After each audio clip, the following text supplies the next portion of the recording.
نبی پاک صلی اللہ تعالی علیہ وسلم نے حج ایک فرمایا، قربانی حضور جس دن مدینے آئے اس وقت شروع فرمائی، اور ہر سال حضور قربانی دیتے تھے، ہر سال دو جانور ذبح فرمائے۔ یا رسول اللہ صلی اللہ تعالی علیہ وسلم، دو کا کیا مقصد فرمایا؟ ایک میری طرف سے، ایک میری غریب امت کی طرف سے۔ یا رسول اللہ صلی اللہ علیہ وسلم کس طرف سے؟ فرمایا ایک میری طرف سے، ایک میری امت کی طرف سے۔ کبھی فرمایا ایک میری طرف سے، ایک میرے اہل بیت اور میری امت کی طرف سے۔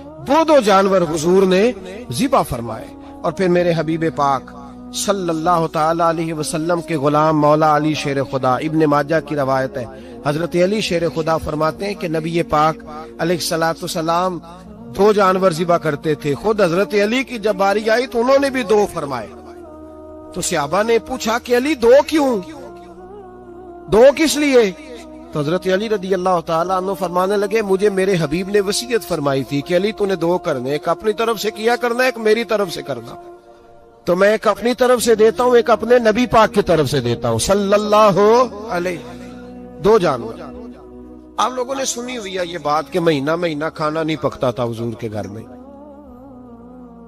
حضرت عائشہ فرماتی ہیں 3 چاند اور 3 سورج کٹھے کبھی نہیں دیکھے جب ساتھ روٹی بھی کھائی ہو، یعنی 3 دن مسلسل کبھی کھانا نہیں کھایا۔ قربانیاں کتنی دیں؟ بولیے۔ حضرت علی شیر خدا کا مکان کوئی نہیں اپنا، کوئی گھر نہیں بنایا۔ مولا کائنات شیر خدا، میں نے یہ بات پھر دوہرا رہا ہوں، پہلے بھی میں نے عرض کی تھی، پکا کرنے کے لیے دوہرا رہا ہوں۔ حضرت علی کا کوئی کاروبار نہیں بظاہر۔ بی بی صاحبہ فرماتی ہیں کہ کئی ہفتے صرف سرکہ اور کھجوریں۔ قربانیاں کتنی؟ اسی سارے صاحب لان ٹورے ہیں کہ ساڑھے تے لگ دیئے کہ نہیں، پکا۔ اور پھر جب بات ہوتی ہے دینے کی تو ماحول اور ہوتا ہے، جب لینے کی باری ہوتی ہے تو ماحول اور ہوتا ہے۔ قربانی واجب ہے اس شخص پر جس کے پاس 52.5 تولے چاندی یا 7.5 تولے، لیکن میں 7.5 تولے والا فتویٰ نہیں دیتا، میں 52.5 تولے چاندی والا فتویٰ دیتا ہوں، اس لیے کہ 52.5 تولے چاندی تو شاید تولہ یا 1.5 تولہ سونے کے برابر ہی ہو جائے، ٹھیک ہے نا جی؟ تو 7.5 تولے سونا 50-60 ہزار روپیہ جس آدمی کے اکاؤنٹ میں موجود ہے وہ قربانی کرے۔ بلکہ امام شافعی رحمت اللہ علیہ فرمایا کرتے تھے جس نے 3 کمروں کو تالا لگایا ہوا ہے وہ 3 کمرے فارغ ہیں، اس کے کسی کام کے نہیں، ان کی قیمت کا حساب لگائے۔ چھت پہ سٹور بنا دیا ہے، کوئی مطلب نہیں اس کا، اور جو ویسے رکھی ہوئے ہیں کوئی معنی ہی نہیں کمرے کا، فرماتے تھے حساب لگائے، قربانی کرے۔ رب کریم کی بارگاہ میں دینے کا جب معاملہ آیا تو تو گول کر گیا کام۔ میرے رسول کائنات سرور عالم صلی اللہ علیہ وسلم کا جب اپنے لیے چیزیں استعمال کرنے کا ماحول ہے تو محبوب پاک علیہ الصلوۃ والسلام نے مہینہ روٹی نہیں پکائی۔ یہاں جو آدمی ہر جمعرات کو 4 کلو بکرے کا گوشت پکاتا ہے اور ہر تیسرے دن مرغی کا گوشت لاتا ہے، وہ قربانی کی باری آتی ہے تو کہتا ہے میرے پہ لگتی نہیں۔ وہ ٹھیک ہے ابا جی لے آئے، ابا جی کی طرف سے قربانی ہے، اس دفعہ ابا جی کی، اگلی دفعہ اماں جی کی، اس سے اگلی دفعہ دادی جی کی۔ او خدا کے بندو، جس آدمی کے پاس پیسے ہیں پہلے اپنی قربانی واجب ہے۔ میری بات کی سمجھ آ رہی ہے عزیزوں کو؟ جو آدمی صاحب استطاعت ہے پہلے کس کی قربانی کرے گا؟ وہ کمائی کرتا ہے، اس کے اپنے اکاؤنٹ میں تنخواہ آتی ہے، ابا جی کے اکاؤنٹ میں نہیں آتی۔ اس نے اپنا بینک بیلنس چوری بھی رکھا ہوا ابا جی سے۔ پہلے اپنی قربانی کرے، اگر اس کو شوق ہے، دل کرتا ہے تو ایک اور خریدے، پھر ابا جی کی طرف سے کرے۔ اگر اللہ نے توفیق دیا تو ایک اور خریدے، اماں جی کی طرف سے کرے، اور اگر اس کے دل کو اللہ ٹھنڈک عطا کرے، سکون کرے تو پھر اپنے رسول کی طرف سے بھی قربانی دے، پھر اپنے محبوب کی جانب سے بھی قربانی کرے۔ نبی پاک صلی اللہ تعالی علیہ وسلم نے ہر سال 2 قربانیاں دی، 10 سال، کل کتنی ہوگی 10 سالوں میں؟ بولیے۔ اور جب حضور حج کرنے گئے نبی پاک نے 63 اونٹ ذبح فرمائے۔ ایک اونٹ میں کتنی قربانیاں ہوتی ہیں؟ 63 اونٹ حضور نے ذبح فرمائے۔ اور حدیث بڑی مزیدار ہے، حضرت ابو ہریرہ رضی اللہ تعالیٰ عنہ فرماتے ہیں کہ جب اونٹ ذبح کرنے کی باری آئی تو ہم سوچ رہے تھے، پریشان تھے کہ یہ تو بڑا مشکل ہے ذبح کرنا، بڑا مشکل ہے، اس کو تو نہر کرنا پڑتا ہے، گرانا پڑتا ہے، باندھنا پڑتا ہے، سب سے مشکل کام اونٹ ذبح کرنا ہے۔ تو نبی پاک صلی اللہ علیہ وسلم کی تو عادت کریم ہے، اپنے ہاتھ سے ذبح کرتے ہیں حضور۔ وہ ہمارا اللہ خیر کرے، اب اللہ ہی حافظ ہے. ذبح کرنا تو دور کی بات ہے، ہمارا جو BA پاس لڑکا ہے نا، اس کو ڈر آتا ہے جانور کے پاس کھڑے ہوتے بھی. کہتے ہیں بچوں کو اندر لے جاؤ، 10 سال کا 12 سال کا اندر لے جاؤ، ذبح کرنا روئے گا. اور بس کرو یار، یہ کس قوم سے تمہارا تعلق پڑ گیا ہے؟ ہمارے تو 12 اور 14 سال کے معوذ اور معاذ ابو جہل کی گردن کاٹ کے رکھ دیا کرتے تھے، اور تو بچہ بکرا ذبح کرنے سے ڈرا رہا ہے. اس کو کھڑا کر لا کے. قربانی تو جہاد کی ٹریننگ ہے. وہ کھڑا کر، اس کو کہا بیٹا یہاں کھڑا ہو، اللہ کے رستے میں بکرے کی گردن کاٹنی ہے. اگر کوئی شخص خدا رسول کے دین کی مخالفت کرے، کفر کا جھنڈا اٹھائے، تو اس کی گردن بھی کاٹنی ہے. یہ ٹریننگ ہے بچوں کے لیے. یہاں عجیب ماحول ہے، ڈر لگ رہا ہے، پیچھے ہٹ جاؤ. اور جس صاحب کی قربانی ہے وہ بھی کوئی 1.5 کلومیٹر کے فاصلے پہ کھڑے ہیں، دور کھڑے ہو کے دیکھ رہے ہیں. نفیس ہی بڑے ہیں جناب، لطیف ہی بڑے ہیں. کپڑوں کو کوئی قطرہ خون کا لگ گیا تو بڑی مصیبت بن جائے گی. اور امیر آدمی اس کا تو گھر کسائی نے خود فون کیا ہے کہ صاحب سب سے پہلے میں آپ کے گھر آؤں گا. اس کو پتہ ہے کہ منہ مانگی قیمت ملے گی. مہربانی فرمائیں، قربانی میرے رسول پاک صلی اللہ علیہ وسلم سے زیادہ نفاست والی طبیعت کسی کی نہیں. صحابہ کہتے ہیں اتنا حسین محبوب کا انداز تھا کہ کبھی کپڑوں پہ مکھی بھی نہیں بیٹھی تھی. اور حضور سے ہم سلام لیتے تھے، دست مبارک چومتے تھے تو ہمارے ہاتھوں سے کستوری کی خوشبو آنے لگتی. اور فرماتے ہیں نبی پاک کا ہاتھ یوں ہوتا تھا کہ برف بھی اتنی ٹھنڈی نہیں جتنا پیارا حضور کا ہاتھ ٹھنڈا ہوتا تھا. پھر بھی حضور دست مبارک میں خنجر پکڑتے، جانور کو لٹاتے اور اپنی طامت کو سمیٹتے، اور اللہ کے حبیب گھٹنا رکھتے اس کی گردن پر، اور بسم اللہ اللہ اکبر کہہ کے ذبح فرماتے. حضور خود دست مبارک سے. تو اتنا زیادہ نازک مزاج ہو گیا ہے کہ اب یہ والی سنت ادا کرنا مشکل ہو گیا تیرے لیے. 63 اونٹ ہیں. اور صحابہ کرام علیہم رضوان فرماتے ہیں کہ حال یہ ہے، ہم سوچ رہے ہیں کیسے ذبح کریں گے، کیا کریں گے، کیسے گرائیں گے. اور نبی پاک صلی اللہ علیہ وسلم کہتے ہیں ہم ابھی سوچ میں ہی تھے کہ حضور نے چھری پکڑی. خنجر جب حضور نے اٹھایا تو فرماتے ہیں اونٹ دوڑتا ہوا آیا اور نبی پاک کے سامنے آ کے لیٹ گیا.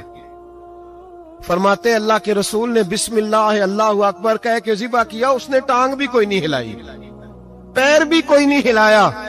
وہ کسی شاعر نے بڑی عجیب بات کہی تھی. اس نے کہا پھنسی جو دام میں بلبل تو لگی یوں کہنے، کرے گا قتل کیا تو نے جب اسیر مجھے، کباب شمع کے شعلے پہ کیجیو صیاد، شکل گل نظر آئے دم اخیر مجھے. وہ کہتے ہیں بلبل کو شکاری، صیاد شکاری نے پکڑ لیا بلبل کو، تو صیاد سے بلبل کہنے لگی تو نے پکڑا ہے تو قتل تو کرے گا ہی نا، کھائے گا تو صحیح، ایک میری منت ہے. شکاری کہنے لگا وہ کیا؟ تو بلبل کہنے لگی جب تو مجھے ذبح کرے نا اور پکائے تو مجھے پھول سے بڑی محبت ہے. اس طرح کرنا، کوئلے اتنے زیادہ دہکانا، اس قدر زیادہ آگ جلانا کہ ان کی شکل گلاب کے پھول کی طرح سرخ ہو جائے. تو جب تو مجھے ان پر جلائے گا تو مجھے تکلیف نہیں ہوگی، اس لیے کہ محبوب کا چہرہ جو سامنے آ جائے گا مجھے تکلیف نہیں ہوگی. پھنسی جو دام میں بلبل تو لگی یوں کہنے، کرے گا قتل کیا تو نے جب اسیر مجھے، کباب شمع کے شعلے پہ کیجیو صیاد، او شکل گل نظر آئے دم اخیر مجھے. اعلیٰ حضرت بریلوی علیہ رحمہ فرمایا کرتے تھے، فرماتے تھے بڑی تکلیف ہوگی جب جان نکلے گی. روایتوں میں آتا ہے جس طرح باریک دوپٹہ جھاڑیوں پہ ڈالا جائے، کھینچا جائے تو پھٹ جاتا ہے، یوں تکلیف ہوگی. پر فرمانے لگے رسول اللہ کے غلام کو کوئی تکلیف نہیں ہوگی. حضور کیوں؟ فرمایا اس لیے کہ جب جان نکلنے لگے گی تو سامنے جلوہ ودوحاد آ جائے گا. حضور کے جلوے ہوتے رہیں گے تو پتہ ہی نہیں چلے گا جان کیسے نکل گئی. پھنسی جو دام میں بلبل. تو صحابہ فرماتے ہیں کہ اونٹ دوڑتا ہوا آیا، حضور کے سامنے آ کے لیٹا، نبی پاک نے ذبح فرمایا اور فرماتے ہاتھ دھو گئی. حضور نے توجہ فرمائی تو دوسرا دوڑتا ہوا آ گیا، تیسرا آ گیا. حضرت ابو ہریرہ فرمایا کرتے اونٹ ایک دوسرے کو دھکے دیتے تھے، پیچھے ہٹ جا، پہلے میں نے جانا ہے. 63 اونٹ وادی منا میں حج کے موقع پر میرے رسول پاک نے دست مبارک سے ذبح فرمائے. ہر قربانی حضور نے اپنے ہاتھوں سے فرمائی. قربانی واجبات دین میں سے، ضروریات دین میں سے ہے، اور کوئی اتنا لمبا چوڑا مسئلہ نہیں. بہت ساری چیزوں کو خود بخود مشکل کر لیتے. ٹی وی پہ خبر آتی ہے فیصل آباد کے 2 بیل ہیں، بھولو اور ڈھولو، پتہ نہیں کتنے من ان کا وزن ہے. ان سے پوچھا جا رہا ہے کہ بھولو ڈھولو کھاتے کیا ہیں؟ تو کہتے ہیں بادام کھاتے ہیں، مکھن کھاتے ہیں. یہ جناب پتہ نہیں ان کو دودھ کتنے کلو روز پیتے ہیں، اور بھولو ڈھولو بیچارے سے خود نہیں چلا جا رہا، لگ ایسے رہ جیسے وہ خود کہہ رہے ہیں مہربانی کرو ہمیں ذبح کر لو. اب تو اٹھا بیٹھا بھی نہیں جا رہا. او خدا کے بندو، دین کی اصل حقیقت کو سمجھو. یہ تو حضور نے فرمایا خوبصورت جانور لاؤ، یہ کس حدیث میں آیا ہے کہ اسے بادام کھلاؤ؟ آج لوگ انسانوں کو روٹی نہیں مل رہی اور جانوروں کو بادام کھلا رہے ہو.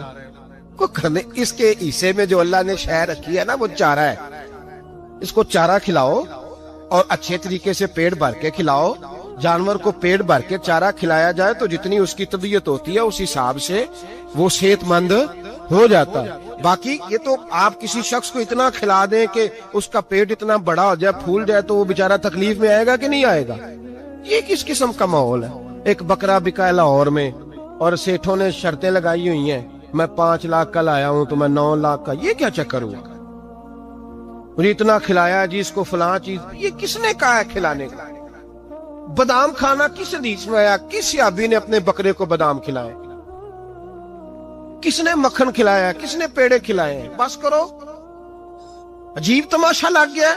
اور یہاں تو اتنی بری حالت ہو گئی ہے کہ عورتیں ناچنے لگی ہیں قربانی کے جانوروں کے آگے، بیبیاں بیچنے لگی ہیں. اللہ کے غضب کو آواز نہ دو. یہ قربانی ہے کہ ہر چیز کا، مذہب کی ہر شے کا مذاق بنا دیا ہے. جس دین نے عورت کی اپنی قربانی بھی ہو تو اس کو ذبح کرنے کی اجازت نہیں دی، مرد ذبح کرے گا.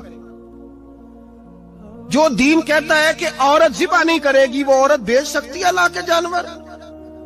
یہاں جس کا میں نے رمضان میں بھی کہا تھا، پھر بات دہراتا ہوں، سارا سال ناچتے گاتے ہیں اور عید کا موقع آتا ہے تو 2-4 مولوی بٹھا کے وہ دین سکھانا شروع کر دیتے ہیں.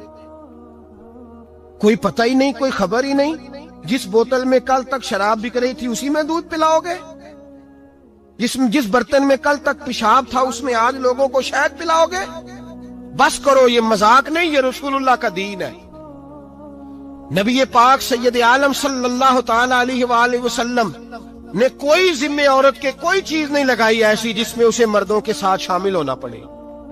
اور عورت سمجھ ہی نہیں رہی کہ یہ اس کی تذلیل ہے، عزت نہیں. صابن بک رہا ہے تو ساتھ بی بی کھڑی ہے، شیمپو بک رہا ہے تو عورت اس کی جو ہے وہ ایڈ دے رہی ہے. یہ عزت ہے عورت کی؟ رسوا کر دیا تم نے ہر شے میں عورت. اب قربانی کا جانور بھی بی بی بیچے گی؟ غیرت کہاں گئی اس قوم کی؟ میرے رسول پاک سرور دو عالم صلی اللہ تعالی علیہ وسلم کو کسی نے آ کے کہا فلاں قبیلے کے لوگوں نے عورت کو سربراہ بنایا ہے، عورت کو آگے لگا لیا ہے. فرمایا تباہ ہو گئے وہ لوگ، انہوں نے عورتوں کو اپنے آگے پیشوا بنا لیا. جس رب نے عورت کو نبوت نہیں دی، امامت کرنے کا حق نہیں دیا، کس چکر میں لوگ پڑ گئے؟ 5 لاکھ کا جانور کس لیے لائے ہو؟ 5 لاکھ کا تفاخر کے لیے، دکھانے کے لیے؟ تو اگر 50,000 کا 60,000 کا بھی جانور لاتا تو اچھا آ جاتا. اور 50,000 کا جانور لائے تو 5 لاکھ میں کتنے آتے ہیں بولے؟ تو 10 جانور ذبح ہوں گے تو کتنے غریبوں تک گوشت جائے گا؟ کتنے گھروں کا بھلا ہوگا؟ ہر چیز کا چکر الٹا کر دیا گیا ہے. اور یہ صرف حج کے لیے ہوتی تو میرے رسول پاک ہر سال قربانی نہ کرتے. اور میرے نبی پاک قربانی دینے کا حکم. ایک اور بات بڑی لوگ پوچھنے لگے، کہتے جی گائے کی ہوتی ہے، بھینس کی بھی ہوتی ہے کہ نہیں؟ چلو جی اب نئی بات نکل آئی. حدیث پاک میں لفظ آیا اونٹ کا. نبی پاک نے فرمایا بکرا 1 سال کا، گائے 2 سال کی، اونٹ 5 سال کا. حدیث میں لفظ آ گیا اونٹ کا.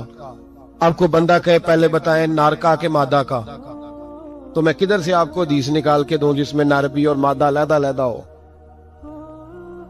حدیث پاک میں ذکر آ گیا دمبے کا، مینڈے کا. اب باقی جو سارے جاگ رہے ہیں نا، اب غور فرمائیں، باقی ایک بکرا ہے، ایک چترا ہے، ایک دمبا ہے، ایک دیسی بکرا ہے، ایک پہاڑی بکرا ہے، تو علیحدہ علیحدہ لفظ کہاں سے نکال کے دیے جائیں؟ یہ ساری انواع ہیں، اقسام ہیں، نوع ہیں.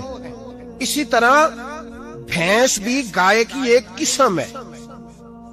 امام اعظم ابو حنیفہ فرماتے ہیں النوع منہ، یہ اس کی ایک قسم ہے، نوع میں سے ہے، گائے کی نوع میں سے ہے.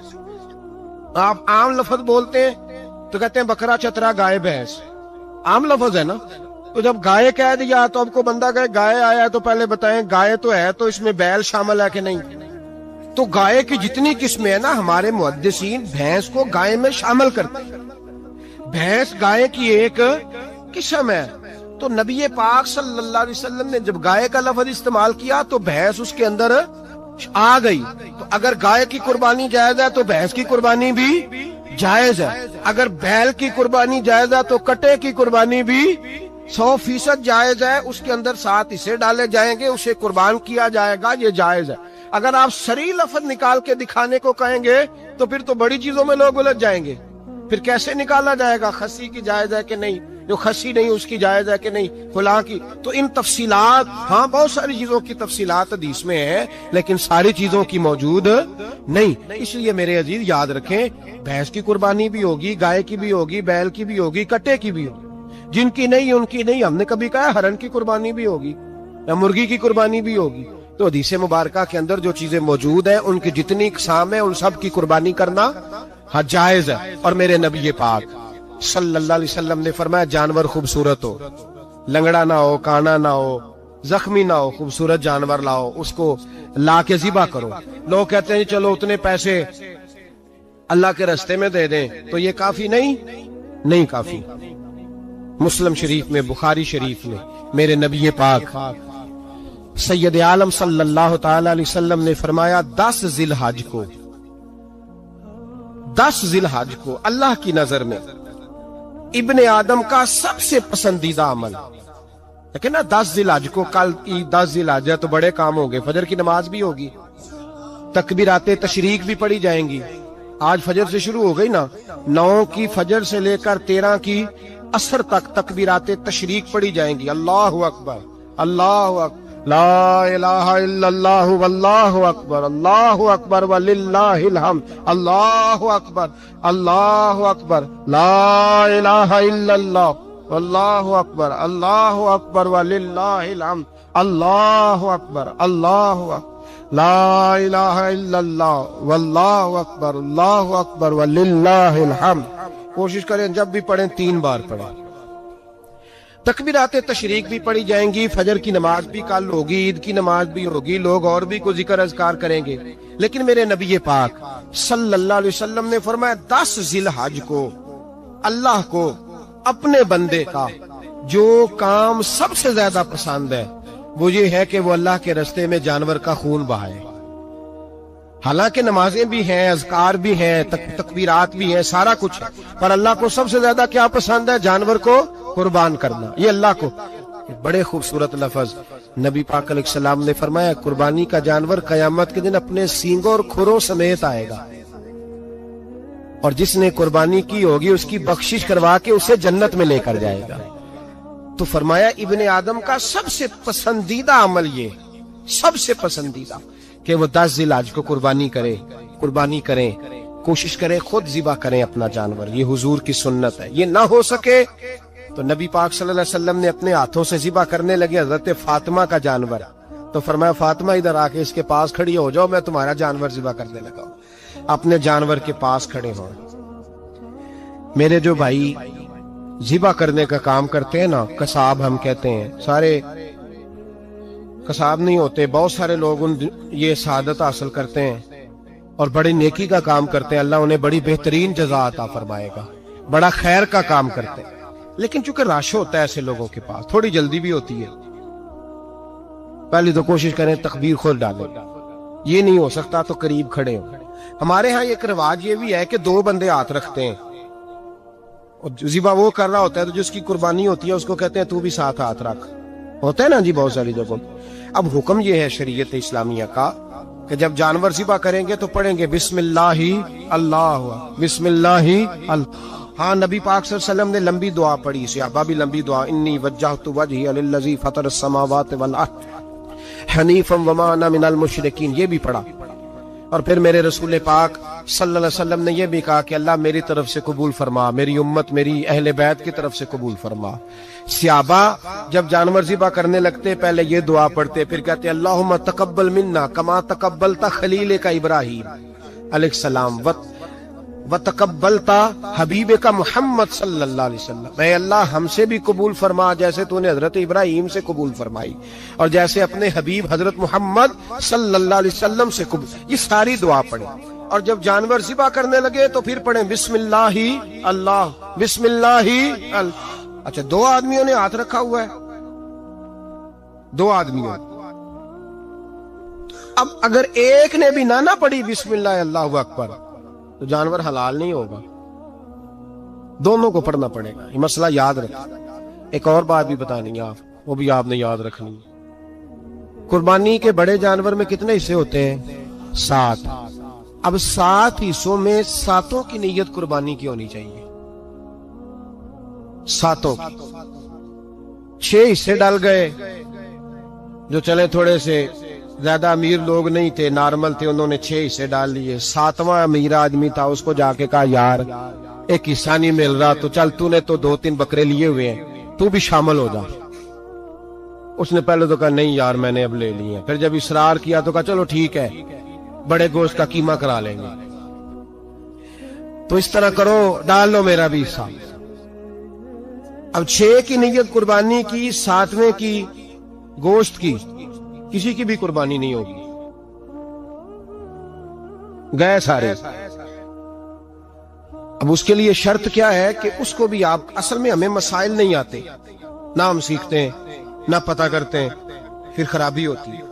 اب اس سے کہیں کہ یار قربانی سے پہلے اپنی نیت کا اعادہ کر، اپنی نیت کا اعادہ کر، بتا کہ تیری نیت کیا ہے، اور اگر غلط ہے تو صحیح کر لے، تاکہ سب کی قربانی تو بتا۔ یہ جو تو رکھ رہا ہے قربانی، تو کس کی قربانی کر رہا ہے؟ دادا جی کے نام کی، ابا جی کے نام کی، اپنے پیر کے نام کی، استاد کے نام کی، یا رسول پاک صلی اللہ علیہ وسلم کے نام کی، نبی پاک کے نام کی؟ اس سے پوچھیں، اور جو وہ نیت بتائے اس نیت کی دعا ہوگی، اس کی طرف سے کہا جائے گا اے اللہ اس کی طرف سے اسے قبول۔ میری بات کی سمجھ آ رہی ہے میرے عزیزوں کو؟ اور اس ارادے کے ساتھ قربانی، اگر ایک کی بھی نیت خراب ہو گئی تو مسئلہ بگڑ گیا۔ پوچھنا نہیں کسی بندے سے بھی کہ قربانی لی ہے کہ نہیں، کسی سے نہیں پوچھنا، کسی سے سوال نہیں کرنا کہ قربانی کا اس دفعہ کیا پروگرام، قطعاً نہیں۔ سفید پوش آدمی کے لیے مسئلہ بن جاتا ہے وضاحت دینا۔ جب اللہ تعالیٰ نے سب پر فرض نہیں کی تو ہم کیوں تفتیش کرتے پھرے؟ ایک تو سوال نہیں کرنا، دوسرا خود سے دیکھ لیں کس نے خرید لیا ہے کس نے نہیں خریدی۔ جنہوں نے نہیں خریدی ان کی لسٹیں بنائیں، لائنیں لگا کے گوشت نہیں بانٹنا، کوشش کرنی ہے دروازے تک دے کے آئے۔ کریم کا کرم ہم تک پہنچا ہے تو دروازے تک پہنچا ہے، اس نے ہمیں دیتے وقت معاذ اللہ کسی قسم کی رسوائی کسی آشکار نہیں ہونے دیا، تو ہم نے بھی بانٹتے وقت کسی کو رسوا نہیں کرنا، پریشان ہے، خوبصورتی سے بانٹنا ہے۔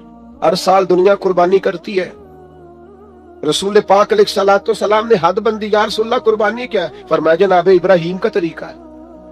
ہر سال ذکر ہوتا ہے جناب ابراہیم، ہر سال ذکر ہوتا ہے حضرت اسماعیل، ہر جگہ ذکر ہوتا ہے جناب یعقوب کا، جناب یوسف کا۔ اپنی اولاد کے لیے دعا مانگا کرو، رب لوگوں کے دلوں میں ان کی محبت پیدا فرمائے۔ بندہ اچھا لگتا ہے، وہ بندہ پیارا لگتا ہے جو اولاد سے پیار کرے، اس سے پیار ہو جاتا ہے جو بچوں سے پیار کرے۔ اللہ ان کی طرف لوگوں کے دل پھیر دے، پہلے نمازی بنا دے، پھر انہیں ہر دل عزیز بنا دے۔ اب حضرت ابراہیم کہتے ہیں وَارْزُقْهُم مِّنَ الثَّمَرَاتِ لَعَلَّهُمْ يَشْكُرُونَ، یا اللہ انہیں پھلوں میں سے رزق بھی دے تاکہ یہ تیرا شکر ادا کریں۔ اللہ انہیں رزق بھی عطا فرما، انہیں پھلوں میں سے رزق بھی دے۔ اولاد کے لیے دعا مانگا کرو،